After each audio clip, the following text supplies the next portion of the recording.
My God, it's Stone Cold. The Hellraiser is back. Here we go. Evolution of the Shield. John Cena versus the Showstopper. Hulk Hogan and The Rock in the same ring. You will never take my place at the head of the table. Undertaker with a Hell's Gate submission. Oh my God! What? My God, Michaels just kicked Cena's head off. The Monday Night Wars have come to WrestleMania. It'll be The Rock. It'll be Austin one-on-one. Third and fight to the Undertaker. Do you believe in miracles? The streak is over. So we are back here on Rivalries on the WWE podcast on the eve of the first ever What If segment on here on the WWE podcast, which will be coming at you tomorrow morning with myself and Matt, and I'm really excited for this, guys. And I don't know how you guys have not got over to Patreon yet.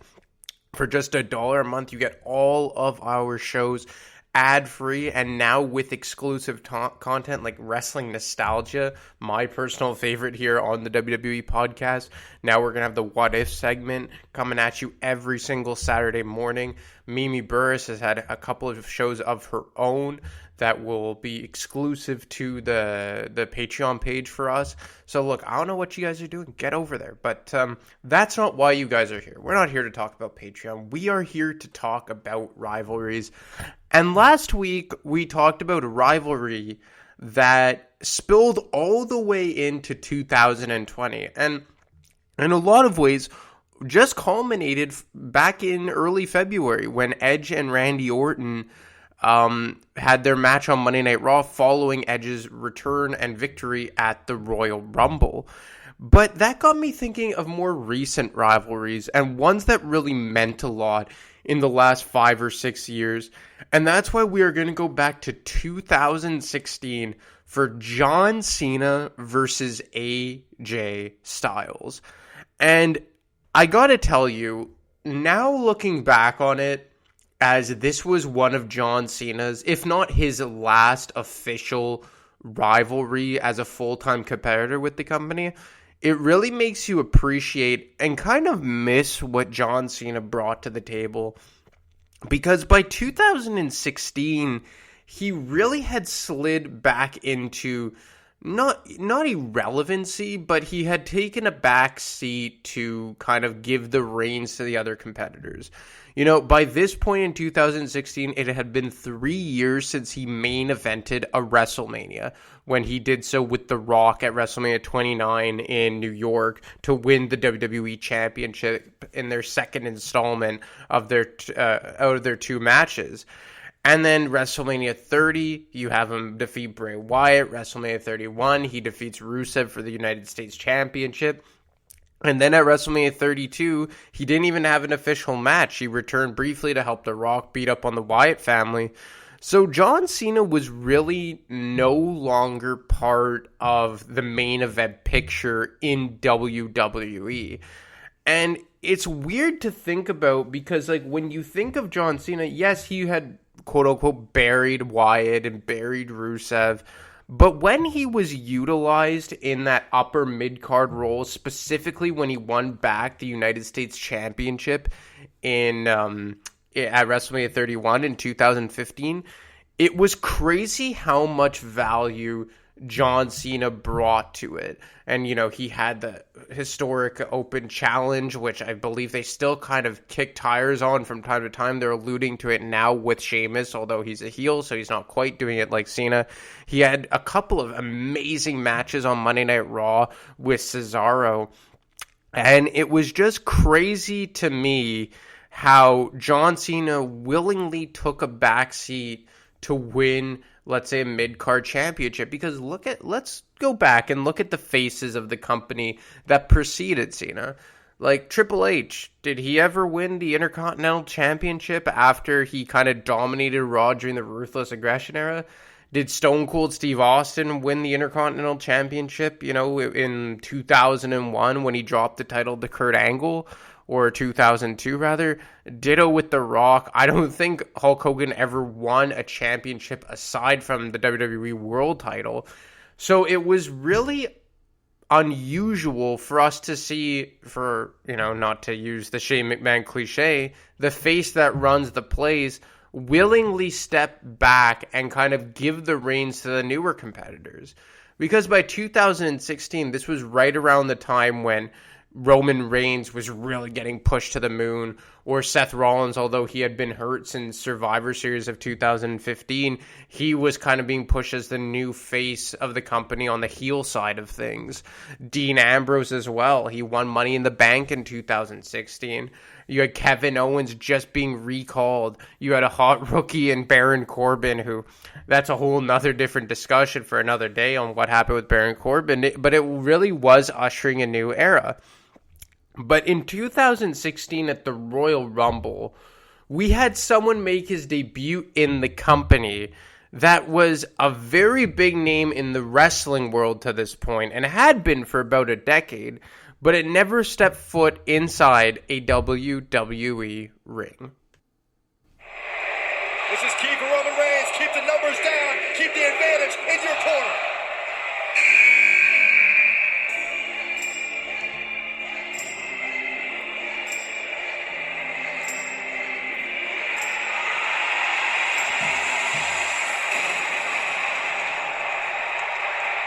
Can it be? It is! The phenomenal one is here! AJ Styles! Oh my gosh! It has been rumored for weeks that the hottest free agent in sports entertainment was heading to WWE. Styles is here! Former IWGP champion, same as Brock Lesnar. An 18-year veteran, a mastermind of offensive innovation, a star around the world. Roman Reigns realizes what he faces now, and I can't believe what we're about to see.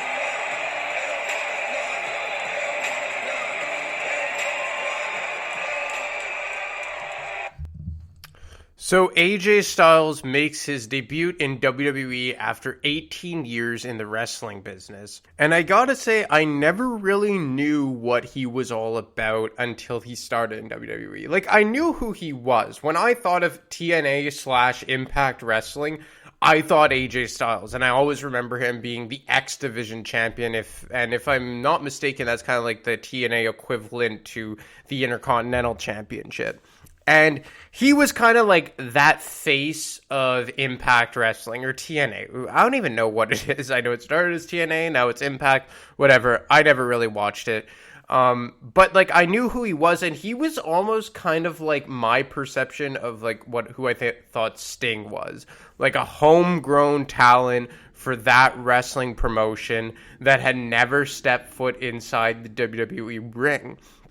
So when AJ Styles came to WWE, it was a massive deal because he was like the only, and I'm sure I've made a mistake on here, but aside from maybe Samoa Joe, although I don't think Joe really carries the same star power as AJ Styles did, although that probably has a lot to do with the way WWE booked him, but AJ Styles was like the only homegrown talent from Impact Wrestling that carried this level of star power. Because if you look at the other names who became massive hits in Impact Wrestling over the years, and I know I'm going to mess some of these up and I'm probably going to forget some guys, but like I said, guys, I really did not watch Impact.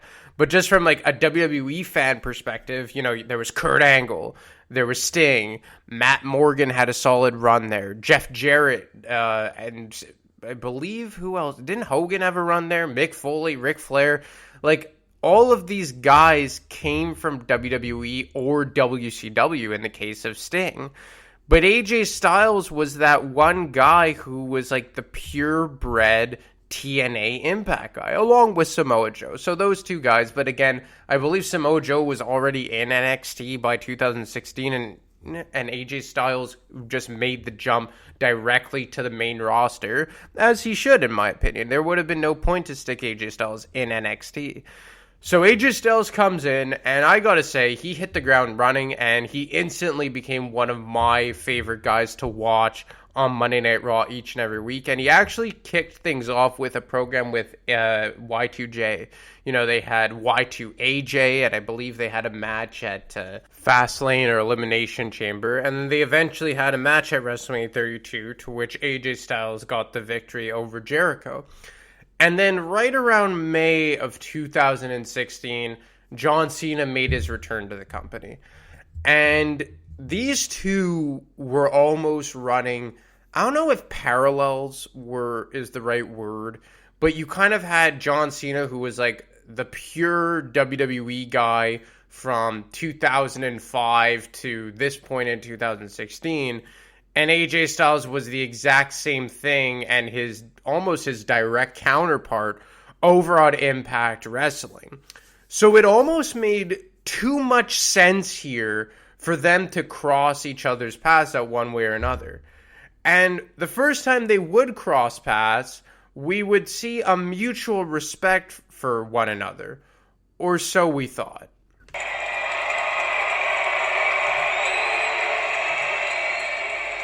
I have been waiting for this moment for a long time. Judging by the sound of it, so has everyone else.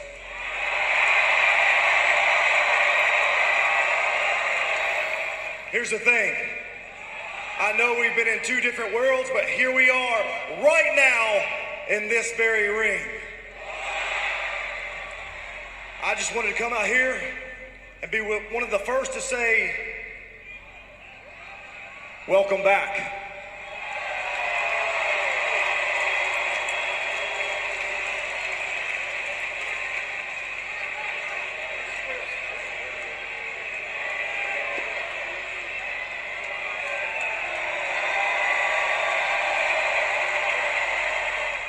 We agreed to go our separate ways.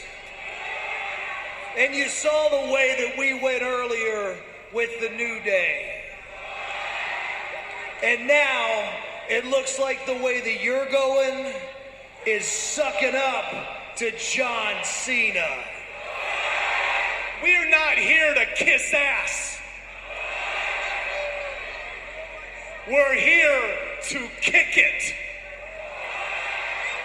And AJ Styles, that's yours included. Oh my God, Anderson and Gallows have... See that Styles, guys? Oh my God! Whoa! To the right hand! To Anderson and Gallows! And a 3-on-1 bucket! For the love of God, AJ Styles just punched Cena in the face! And now Anderson and Gallows have something him as well!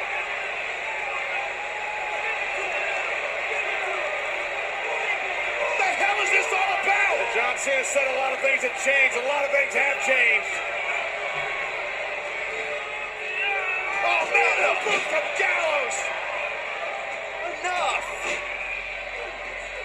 And now this beatdown continues. What happened to AJ going his way and Anderson and Gallows going their way? What happened to AJ showing respect to John Cena? I think AJ saw an opportunity and he took it.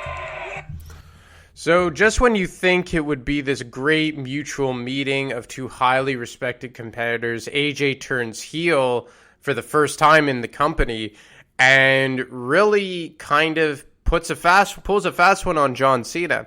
And leading up to this, you had kind of had AJ Styles seemingly go the separate ways of Gallows and Anderson. And on a side note, how great was Styles with Gallows and Anderson, whether it have been the Bullet Club back in their time in New Japan, or then they were just known as the Club at this point. And then in 2019, I believe it was, they reunited yet again on Monday Night Raw to form the, the OC, the original club. I love that. They had great theme music too. And I really thought that these three had very good chemistry, and it was a shame that they got rid of Gallows and Anderson, WWE that is, because AJ Styles as a heel with these two as his heavies it just worked really well, because I think AJ Styles was one of those guys who he caught star power right out of the gate. And when you catch this level of star power as a heel, it is so much more effective when you have heavies and henchmen. And to this point, it wasn't just henchmen. Like, these guys had a storied history, albeit in another promotion, but every wrestling fan knew that there was a history of these guys. Like, even me, a guy who strictly watches WWE, I knew that there was a storied history between AJ Styles, Gallows and Anderson, also Finn Balor. So it made so much sense. And then when he turned heel on John Cena, it was another turn of events that kind of made sense to push AJ Styles forward. And this is when I really started getting behind AJ Styles. And I think he's one of those rare types of characters and performers that he is just as good as babyface as he is as a heel. But that being said, the way he goes about himself as a heel and the way he cuts promos, it's almost more enjoyable to watch. And his thought process behind going after John Cena was one that was explained so well and in detail, and in some ways you would think there was a bit of truth behind it. Because I had a plan.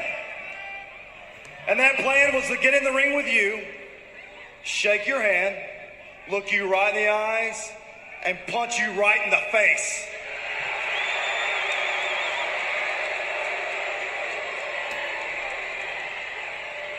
And it worked to perfection. You insult me, John Cena. Not with what you're doing now. No. That's what you do. You're great on the mic. That's what you do. You're great on your little morning shows and your late night shows, your movies. Not necessarily the ones you star, but your cameos are very entertaining.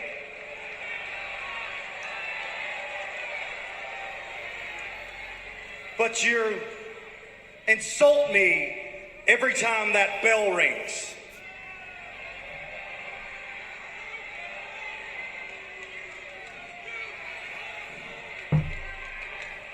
And I know, John, it burns you up inside that even on your best day, you can't beat me.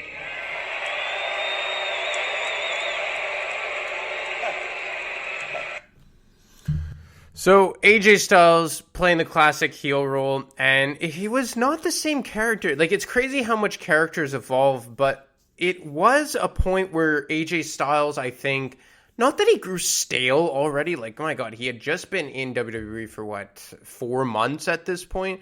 But he had already had a kick at the WWE Championship against Roman Reigns, as I believe it was Extreme Rules they had a match. And I think that this was the perfect avenue to go down with AJ Styles. But when you watch this clip back, it's when you remember just how fantastic John Cena was on the mic. And that's where we would see John Cena on full display as he responded to AJ Styles. Finally was a surprise entry in the Royal Rumble and did nothing. And then was gifted an opportunity at the WWE Championship and failed. And then failed again. And instead of being a real man, shaking it off, dusting it off, and getting right back in the action, you started to second guess yourself. Because every one of the little cronies you've been surrounding yourself for the last 20 years have been saying you're God's gift of sports entertainment. But you get here and you're a bust. So you look to the one guy you think you can take me out is going to save your ass. You can walk around these halls with your head held high and say, I belong here. Dude, that's not phenomenal. That's freaking desperate. I want to make something clear with you right now. You couldn't get past Roman Reigns and now you picking a fight with John Cena? You do not know who you're dealing with. My God, John Cena. I know everyone craps on John Cena, but I don't think, and I've said this numerous times, so I may sound like a broken record, and I'm not an uber John Cena fan, but I think John Cena is a classic case of not knowing what you have until it's gone. And now that John Cena is gone, I think a lot of people who booed his ass out of the building each and every night or wanted him off the TV screen would kill to have him do one last full-time run with the company. Because even if you don't like his character, it is hard to find a better promo than John Cena. It is hard to find a better wrestler who knows his character like John Cena. And as much as his character was, I don't know if hoki's the right word, but I guess cheesy is the perfect way to describe him, like the modern day version of Hulk Hogan, he was kind of unique. He was, and I think that he was so unique that nowadays you see WWE doing everything in their power to try and model their baby faces after the way John Cena was. But the way John Cena did it is, even though he pandered and even though he was the ultimate good guy and no one could break him and he stood up for everything that was right in the world and hustle, loyalty, and respect, you believed him. Like, you genuinely believed him. At least I did. As opposed to, let's say, I'll use Drew McIntyre, who's the biggest babyface in the company right now, as I feel like they're damaging him because of how they're kind of pushing him as always smiling and always fighting the good fight, and it doesn't suit him. But for John Cena, for whatever it is, it just fit him. And in some ways, I'm almost happy that they never turned him heel in some ways, because that's what made John Cena, as he was like that one unbreakable guy. And I'm going off on John Cena rant, so we'll get back on track here, as this program between these two really highlighted the summer of 2016. And this bled right into the 2016 draft. And you got to remember that at this point in 2016, the brand split had been not in effect for, I want to say, officially, I would say for 3 years or so. But for all intents and purposes, it had been over 5 years since we had seen a true brand split where the rules were actually adhered to. And when the draft came and went, it would have it that both of these guys got drafted to SmackDown. And that was a big deal for SmackDown, because sending John Cena, arguably the biggest star of the last generation, over to the brand, and the new up-and-comer, and it's weird to say because AJ Styles had already wrestled for close to 20 years at this point, but up-and-comer on a WWE landscape over to SmackDown, you saw that they were really trying to balance out the brands. And to be honest, at the initial point of this brand split in 2016, when you had Shane running SmackDown and Stephanie running Raw, I thought SmackDown was better. And you also had Dean Ambrose take the WWE Championship over to SmackDown, Randy Orton, Bray Wyatt, Cena, AJ Styles. I really liked what they did on SmackDown. And that's why when we got to SummerSlam of 2016, the best match on the card, bar none for me, was Cena versus AJ Styles. And it was, in my mind, the highlight of SmackDown. I know the true main event was Dean Ambrose versus Dolph Ziggler for the WWE Championship, which was a very underrated match. And then you had the interpromotional match between Brock Lesnar and Randy Orton, where Brock Lesnar seemingly went off the grid, or off the rails, rather, and beat the hell out of Randy Orton. And maybe I'll cover that sometime. But for me, what stole the show was John Cena versus AJ Styles. And they had already had a 6-man match at the pay-per-view that preceded this, where Cena tagged with Enzo and Cass to defeat AJ Styles, Gallows, and Anderson. But this felt like the first true monumental clash between the two. And I think that I love these matches so much because, A, obviously, AJ Styles can have a 5-star match with a broomstick. But number 2, AJ Styles brought the absolute best out of John Cena. And I would really suggest you guys go watch this match back, because it was just so, no pun intended, but it was phenomenal. And on a card that was fairly stacked, you had Finn Balor versus Seth Rollins for the inaugural Universal Championship. Like I said, Ziggler versus Ambrose, Brock versus Goldberg, Brock versus Randy. Just an absolute stacked card, and this match completely stole the show. And how this match unfolded was the official coronation, in my mind, of AJ Styles becoming the face that runs the place. Left Cena unopened, that's huge right there. Styles is going somewhere. Look at this. Yeah, he knows to use that real estate to his advantage. He knows he wasn't going to hit the cover. Here comes that phenomenal bomb, and he nailed it. He just beat John Cena at SummerSlam. AJ Styles does it again. Here is your winner, AJ Styles. Legacy affirmed. Career defined. That right there is a man who has just reached the summit. AJ Styles, what a hell of a victory. Who would have thought that in the year 2016, AJ Styles would hold 2 singles victories over John Cena here in WWE? And there's no asterisks on this one. No, there's This not. was a one-on-one classic.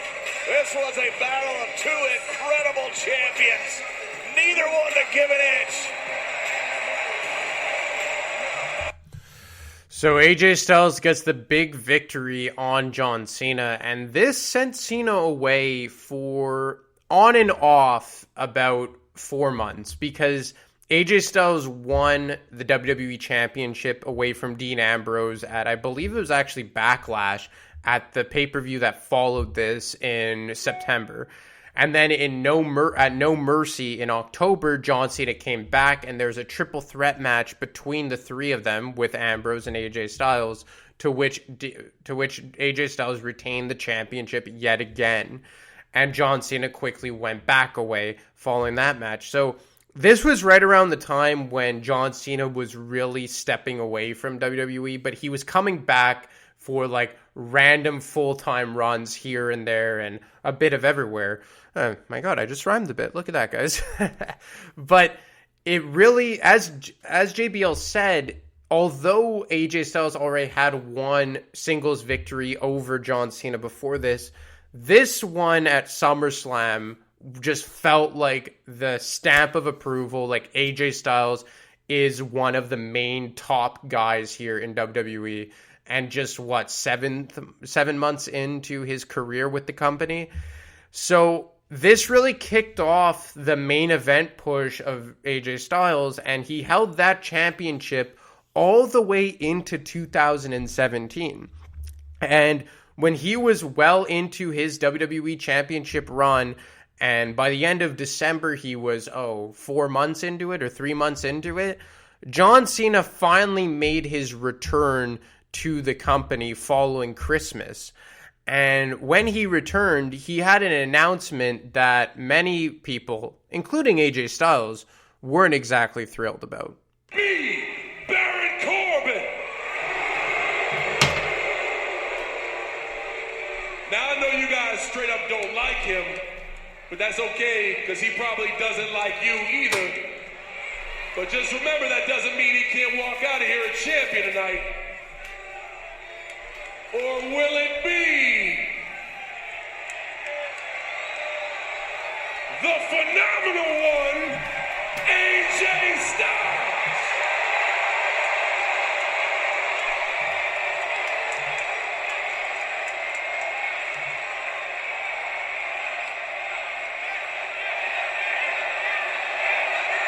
Well, it sounds and looks like we got a few AJ Styles fans in the house tonight.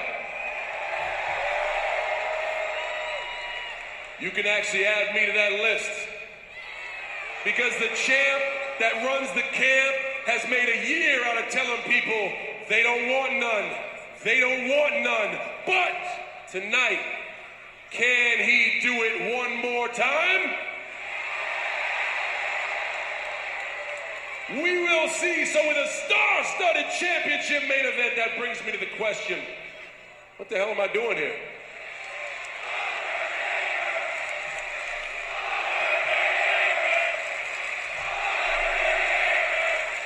Hearing that makes me think a lot of people have been speculating and planning my future. And 2016 wasn't exactly a super year for Super Cena, if you know what I'm saying. Because I heard things like that, but I also heard that I'm damaged goods, I'm washed up, Hell, I've been called a part-timer. There's a lot of superstars that already say I got 1 foot out the door and I'm gone to Hollywood, never to come back. What am I doing here tonight? I'm setting the record straight. I'm not done. I'm not leaving. And I'm sick of this new era BS. It ain't the new era. It's the my time is now era. So what am I doing tonight? I'm watching the main event very close. Because whoever wins, I challenge them to a championship match at the Royal Rumble. So there you have it. John Cena comes back at the final SmackDown of 2016 and challenges the winner of the WWE Championship match that night to a championship match at the Royal Rumble pay-per-view. And John Cena coming back out of nowhere and automatically just inserting himself into the main event for the World Championship at one of the biggest pay-per-views of the year kind of played on the whole narrative that AJ Styles had been trying to build against him for the preceding 6 to 8 months of that John Cena just comes in, does whatever he wants. And, you know, he played off of the whole, like, face that runs the place thing that John Cena was called by Shane McMahon. And then AJ Styles started calling himself the champ that runs the camp and the face that runs the place. So them clashing at Royal Rumble was very poetic in a way. And you have to remember that at this point, John Cena had 15 world championships to his name, one away from tying Ric Flair's record of 16 total. So when the Royal Rumble came around, John Cena had a chance to make history. Living up to the hype, John Cena. Mamma mia! He kicks out of the A+AA. Unbelievable!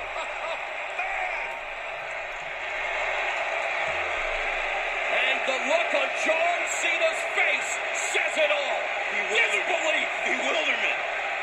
How did AJ Styles kick out of that? An avalanche AA. Cena thought he had buried AJ Styles to claim the WWE title, but no. Look at this, the Super AA. John Cena had no doubt. I mean, absolutely no doubt.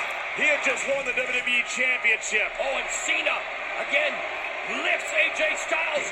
Styles counters. Styles clash again! But AJ is in no way to capitalize.